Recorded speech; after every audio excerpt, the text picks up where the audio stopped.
South India Shopping Mall, The Wedding Mantra, సరికొత్త wedding collection South India Shopping Mall. ఏంటి మీలో జోష్ తగ్గడానికి రీజన్ ఏంటంటే? జోష్ అని తగ్గలేదండి. జోష్ అలాగే ఉంది, కాకపోతే యాక్చువల్లీ జోష్ నా లైఫ్ లో లేదు. నేను రవియే, నేను ఎప్పుడు హ్యాపీగానే ఉన్నాను. నా జోష్ కి జోష్ యాడ్ అయింది అంతే. నేను ఎప్పుడు జోష్ఫుల్ గానే ఉన్నాను. జోష్ నా లైఫ్ లోకి వచ్చింది. కానీ బయట అనుకుంటూ ఉంటారు కదా, చాలా రోజులు మనం స్క్రీన్ మీద కనపడకపోతే దానికి జోష్ తగ్గడం ఉంది. పర్సనల్ గా నేను ఇంకెంత హ్యాపీగానే ఉన్నాను. ఓకే, స్క్రీన్ మీద కనపడడం అనేది అందరికి హ్యాపీ.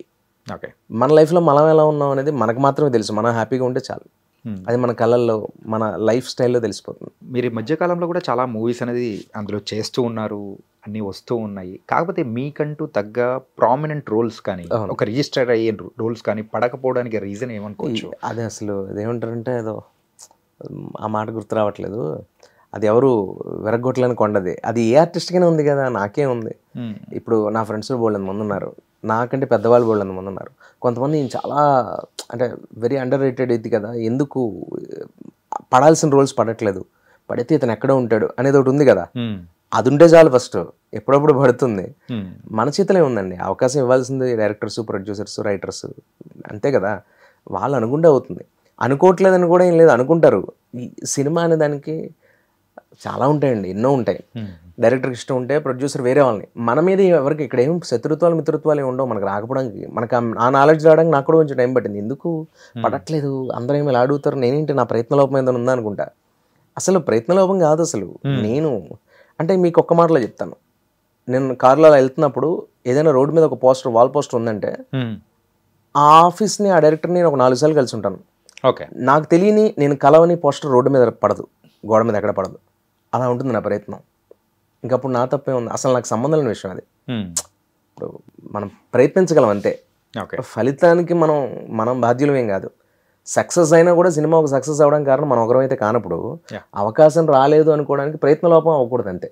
ఓకే, అవి మన చేతికి రాలేదంటే చాలా రీజన్స్ ఉంటాయి. డైరెక్టర్కి ఇద్దాం అనుకుంటే ప్రొడ్యూసర్ రెఫరెన్స్ రికమెండేషన్ ఎవరిని ముందు పెడతారు. ప్రొడ్యూసర్ ఇద్దాం అనుకుంటే డైరెక్టర్కి తన ఫ్రెండ్ ఎవడో ఉంటాడు, అరే జోష్లో మంచి యాక్టర్ కానీ వీడు నాతో పాటు రావలేడు, నా రూమ్మేట్ ఎన్నో ఏళ్ళ నుంచి ఉంటున్నాడని ఒకటి ఉంటుంది. కో డైరెక్టర్ ఎవరినో, కొంతమందికి నిజంగానే మనం ఉంటే అతను ఇంకొకరిని పెడదాం, కొంచెం ఎక్కువ రెమ్యునరేషన్ ఇవ్వాలి, సీనియర్ కదా, కొత్తలకి ఇచ్చేద్దాం, మనకి డబ్బులు కలిసి, ఇలా వెయ్యి ఉంటాయి. ఇవన్నీ కాదు, ఇలాగా సోకాల్డ్ రీజన్స్. నా ఒకరికే కూడా కాదు, ప్రతి యాక్టర్కి ఉన్నది ఇది. ఇలాంటి సిచ్యువేషన్స్ లో మీరేమన్నా మిస్ చేసుకునేది ఈ మధ్య కాలంలో ఏమన్నా ఉన్నాయా? అట్లాంటి బోలెడు ఉంటాయి. కోకలు నేను చేసిన, ఒక యాక్టర్ చేసిన వాటి కంటే పోగొట్టుకోవడం ఎక్కువ ఉంటాయి. ఎందుకంటే అరే ఇది అనిపిస్తుంది.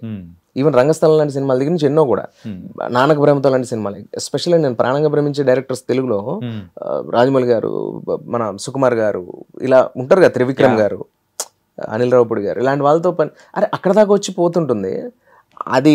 కానీ నేను ఒకటి నమ్ముతాను, ఏంటంటే మనకు రావాల్సిందే, మనకి ఏదో గొప్పది ఒకటి వస్తుంది, అదే నిజం.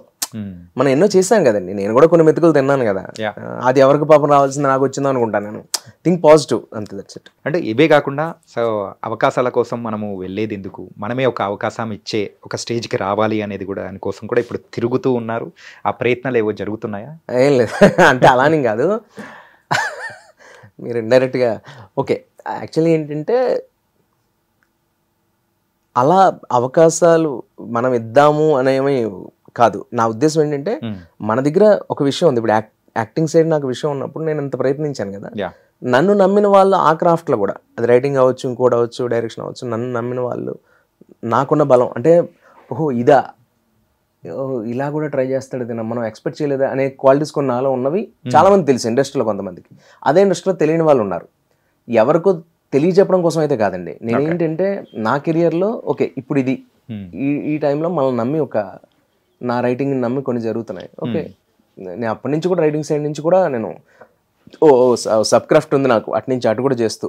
ఓకే, ఎందుకంటే నేను ఎంటర్ అవుతున్నప్పుడే నేను చెప్పాను మీతో, అసిస్టెంట్ డైరెక్టర్గా, అప్రెంటిస్గా, గోస్ట్ రైటర్స్గా పనిచేసిన సినిమాలు ఎన్నో ఉన్నాయి, బిగ్ ప్రాజెక్ట్స్ ఉన్నాయి అప్పట్లో. నేను ఇన్నాళ్ళు ఎందుకు బయట పెట్టలేదంటే దానికి ఏం రీజన్ లేదు. ఇప్పుడు ఏదో సినిమాలు లేకో మనం ఏదో ఇంకో దారిలోకి వెళ్ళాలి, ఎవరికో లైఫ్ ఇచ్చేయాలనో ఇంకోటో కాదు.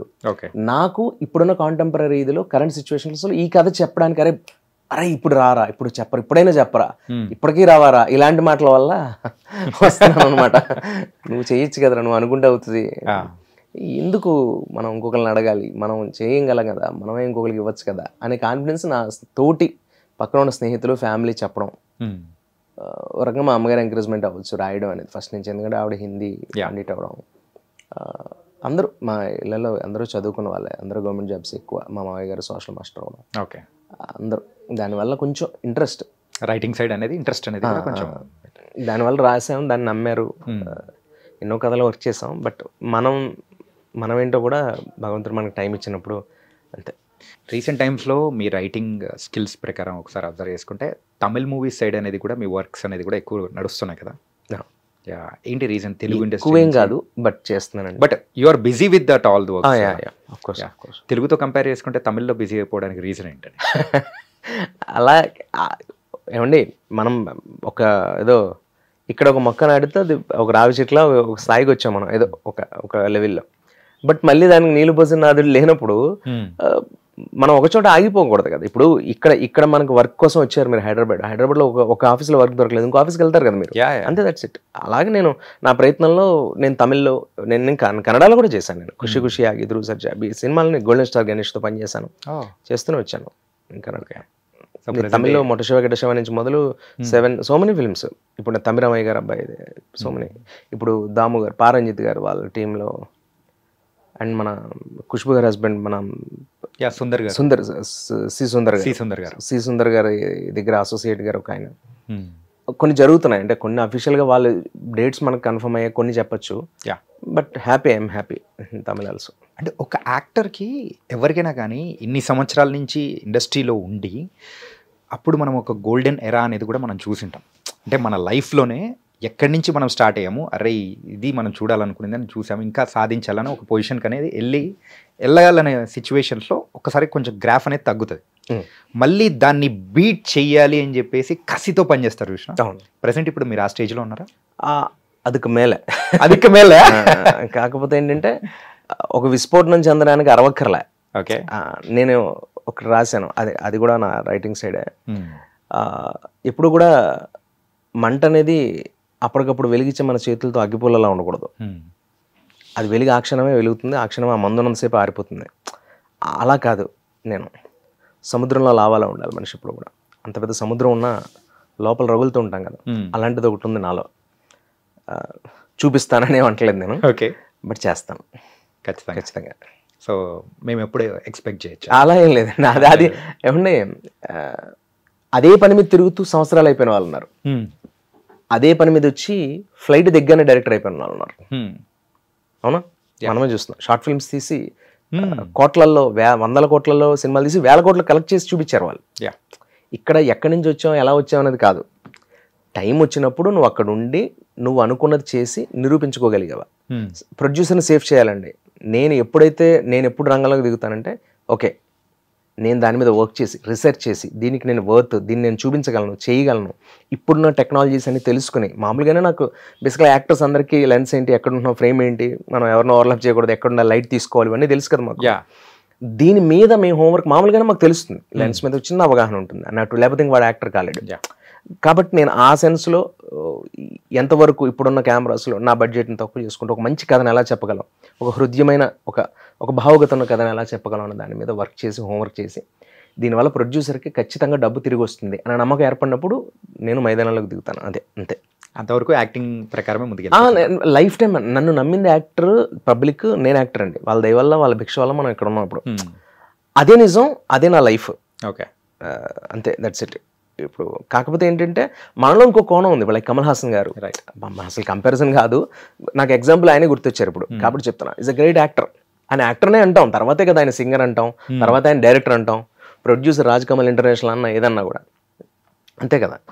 That's it. ఆయన పాటలు రాస్తారు, మాటలు రాస్తారు, అసలు ఆయన ఏం లేదు. అలాగా మనకు ఇంకోటి ఉంది, ఏమంటే సినిమా చేయాలండి. ఎండ్ ఆఫ్ ది డే సినిమాలో ఏం చేసామనేది, సినిమాలో నువ్వు ఏదైనా చేయి, మేకప్ వేస్తావా, ప్రొడక్షన్ చేస్తావా, లేదా ప్రొడక్షన్ డిజైనర్ అవుతావా, ఎగ్జిక్యూటివ్ ప్రొడ్యూసర్ అవుతావా, కాస్ట్యూమ్ డిజైనర్ అవుతావా, నువ్వు దాని మీద ఏం వర్క్ చేసావు, దాని మీద నీకున్న చదువు ఏంటి, దాని మీద నువ్వు ఏం చదువుకున్నావు అనేది నీకు అర్హత ఉన్నప్పుడు ఎవరు మాట్లాడలేరు. వాళ్ళకి అర్హత ఉండదు అప్పుడు మాట్లాడడానికి. నువ్వు చూపించు, అంతే, దట్స్ ఇట్.